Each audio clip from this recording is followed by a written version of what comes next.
What's going on, y'all? Machiavelli Mills TV. So look, y'all, we are sitting and awaiting an announcement for the biggest fight in boxing to be made, and that is Errol Spence Jr. versus Terence Crawford, right? And so during the time that we've been awaiting the announcement for this fight, I've been looking at content concerning both fighters. I will admit to you all that I am a big Errol Spence Jr. fan. I'm a fan of both fighters' abilities and their talents for sure, but I am more of a fan of Errol Spence Jr. without question for a plethora of different reasons that I will get into in another video, right? But nonetheless, I respect Bud Crawford's ability and his talents. I actually was a fan of Bud before I found out about Errol Spence Jr., which I've said before in previous videos, right? But nonetheless, in looking at content concerning both fighters, I've seen a lot of other Errol Spence Jr. fans ask, what has Errol Spence Jr. done to get so much hate? Why is he so hated by a lot of individuals? Why is he disliked a lot? And I have several reasons for that. But the question was mainly posed after the Pro Boxing Hall of Fame inductions that happened about a couple of weeks ago. At the Pro Boxing Hall of Fame, you had several Hall of Famers picking Terence Crawford to win the fight, right? And I don't have a problem with that because guys are going to see what they want to see in boxing. They're going to, some guys just see that Terence Crawford has a little bit more in his toolbox than Errol Spence Jr., and I can even agree with that as an Errol Spence Jr. fan. However, I will also say that just because a fighter has more in his toolbox does not mean he is necessarily going to win a fight.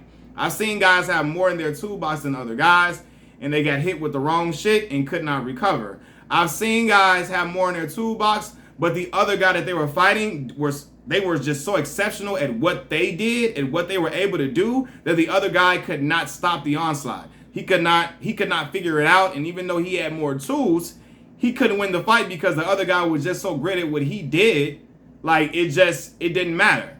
So I don't think that just because Terence Crawford has more in his toolbox that he will necessarily win that fight, right? But nonetheless, I want to answer the question, why is Errol Spence Jr. so hated or disliked? And I will say a lot of the hate for Errol Spence Jr. comes from the disdain for Floyd Mayweather Jr. and Al Haymon. Al Haymon runs the PBC, Premier Boxing Champions, right? Floyd Mayweather has Mayweather Promotions under the PBC, and Floyd also often acts as if he runs the PBC. And I believe he does that because he's generated so much revenue for the PBC. Like he knows that he has some, I believe he has some type of say in what occurs at the PBC because of how much money he's generated for the PBC in itself, right? And a lot of guys hated Floyd Mayweather Jr. A lot of guys hate Al Haymon because a lot of other guys from other promotional companies, in particular black fighters, left those other promotional companies citing racial bias, right? And maybe some racial prejudices, right? And when they came to Al Haymon, they always say that, they act like Al really saved them from severe turmoil at whatever other promotional companies, right? And they often cite that, it was a racial prejudice. It's a lot of guys who cover boxing who cringe at the talk of race. Oh my God, please no race talk. Oh my God, no race. Please leave race alone. All that bullshit. All that goof ass shit they do because they don't want race to be talked about, and race has always played a part in boxing since the beginning of time, and it still does today, which is why you saw a certain segment of the American population criticizing Devin Haney for his boxing clinic that he put on George Kambosos compared to other individuals. You saw a certain disdain from certain segments of the American population, right? So race does play a part without question. But nonetheless, they feel like, oh my God, people cite racism as the reason why they ran from the other promotional company and ran to Al Haymon as a savior. And they look at Al Haymon as being like this. They don't like Al Haymon being propped up as this savior from racism in boxing for black fighters, right? Because people don't like talks about race. So they look at Al Haymon as the enemy, point blank, period. They also look at Al Haymon as the enemy because they don't like that Al Haymon doesn't get along with certain other promotional companies where certain fights aren't made until maybe the very end, or they don't like some pay-per-view numbers or whatever that Al Haymon some pay-per-views that Al Haymon produces or whatever, so they don't like Al. But a lot of it has to do with the fact that a lot of black fighters prop Al up as a saint in boxing, who saved them from a lot of the racial prejudice they were receiving at other boxing stables, at other boxing promotional companies. So they don't like that shit because they don't like talks about race, right? But I will say that a lot of people, Al Heyman has had some small issues with certain people, but a lot of people from all races have come to PBC and talk about how great Al has done them and how great Al has treated them since they've been there, and they get paid, so on and so forth.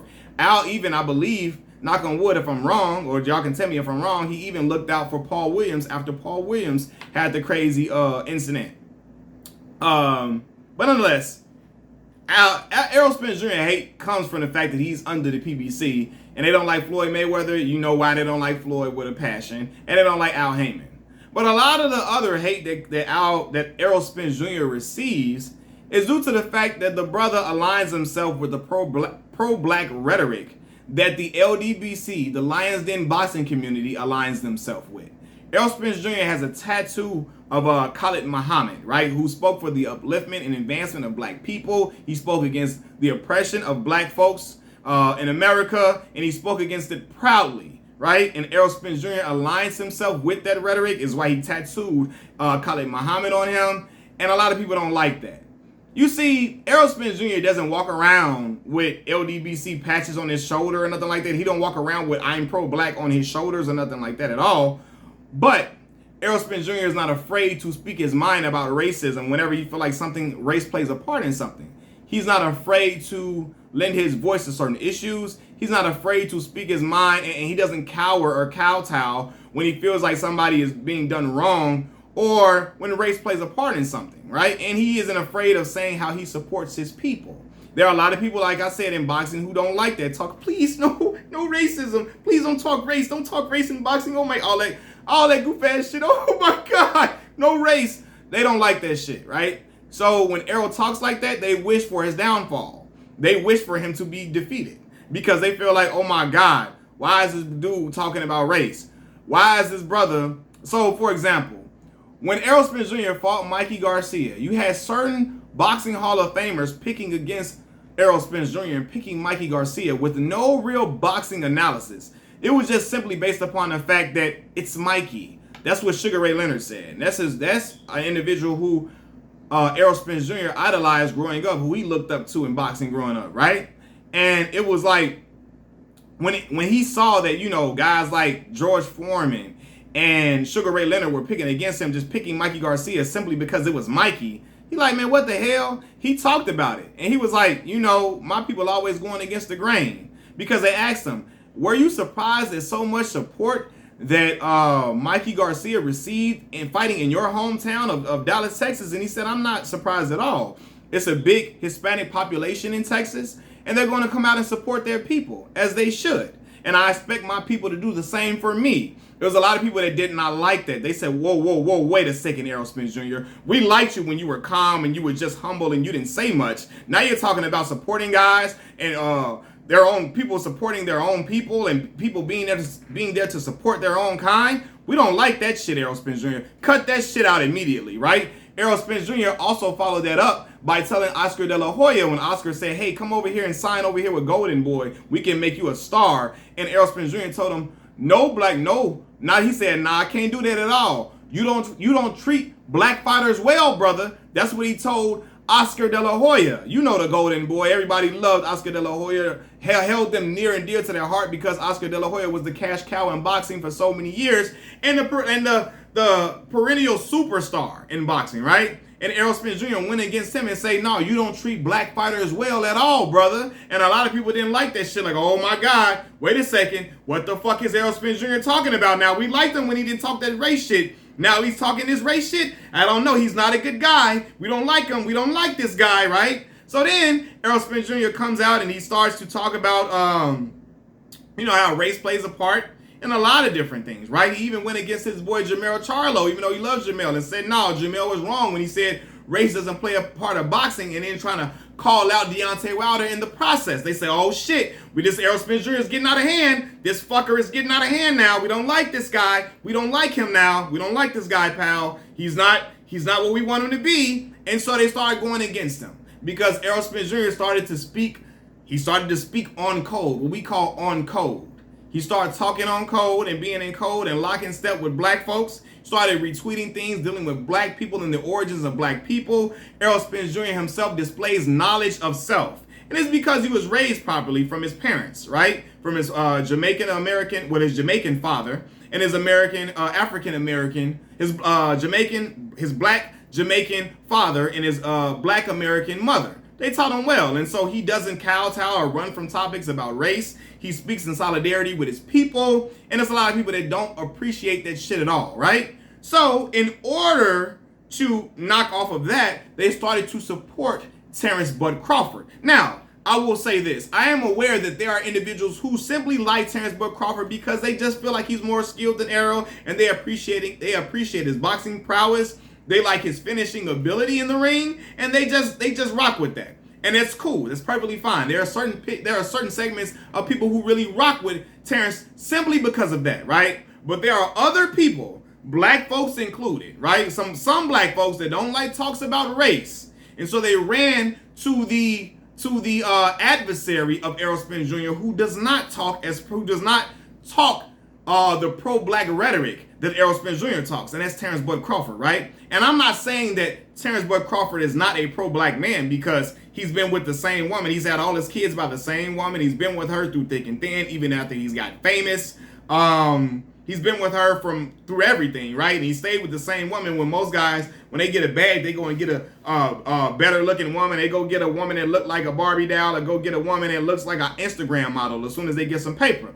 He stayed with the same black woman, and that's on code to me, right? That's really on code. But Terence doesn't talk until Terence just said what he just said about Bob Arum displaying some type of racial bias over there. Terence didn't talk about anything. He didn't talk about black issues like that. He didn't go out and speak on certain things happening with black Americans that much. Errol Spence Jr. is even quoted as saying, when Bomac was saying he was going to stream Errol Spence Jr. fight, he wasn't paying for it. Errol Spence Jr. stayed on code, even though Bud is his adversary in boxing, and said, no, I'm going to pay for Terence Bud Crawford's fight. I'm going to pay for Bud's fight. I support black fighters, right? When he says things like that, that's just like, oh my God, that's on code shit. Terence doesn't really say certain things that align with pro-black rhetoric. He doesn't. And so other guys who don't like race talk, they say, oh God, we're going to go support this guy, Terence Bud Crawford. We're going to align with him because he doesn't talk that shit. He doesn't talk that. He doesn't align himself with the LDBC. The LDBC is at odds with Terence Bud Crawford because they were the ones supporting Bud Crawford through thick and thin, having his back when he was first coming on the scene, and other people was downplaying Bud Crawford's skills, saying he wasn't shit and he wasn't all that, when it was looked at where Terence Bud Crawford could be a guy that beat Manny Pacquiao. Other guys were talking down on Errol Spence Jr. and the LDBC was the ones keeping his name up. They were championing him, and they were the ones who were supporting him heavily, paying for his fights, watching his fights all the time, giving him praise. And they felt like they didn't get the same love in return from Terence Bud Crawford because he didn't. He was sending his little mans to talk to the LDBC guys. He wasn't trying to give interviews to any of them, but he ran to the other higher up media. He gave them interviews, but he didn't give the black YouTubers who were keeping his name and his brand popular and talking him up all the time before it was popular to talk about Terence Bud Crawford. He didn't give them that love. And so they're like, oh, okay, LDBC is at odds with this guy. We're going to go run to that guy because he doesn't talk that pro-black talk that Errol Spence Jr. talks. And he doesn't talk that pro-black talk that Errol Spence Jr. also, that the LDBC talks. He doesn't really talk that. He's not vocally talking about knowledge of self. He don't talk about, supporting your own people in the way that Errol Spence Jr. does. And I'm not saying Errol does it every single day or every moment of the hour, but Errol does it, and when he does it emphatically. And he says it with his chest. He doesn't cower. He doesn't say it halfway or none of that shit. So they went to Terence Bud Crawford. And I say that because listen, look how people reacted when the same Bud supporters, when Bud said that his him being treated unfairly was due to some racial biases. Oh my God.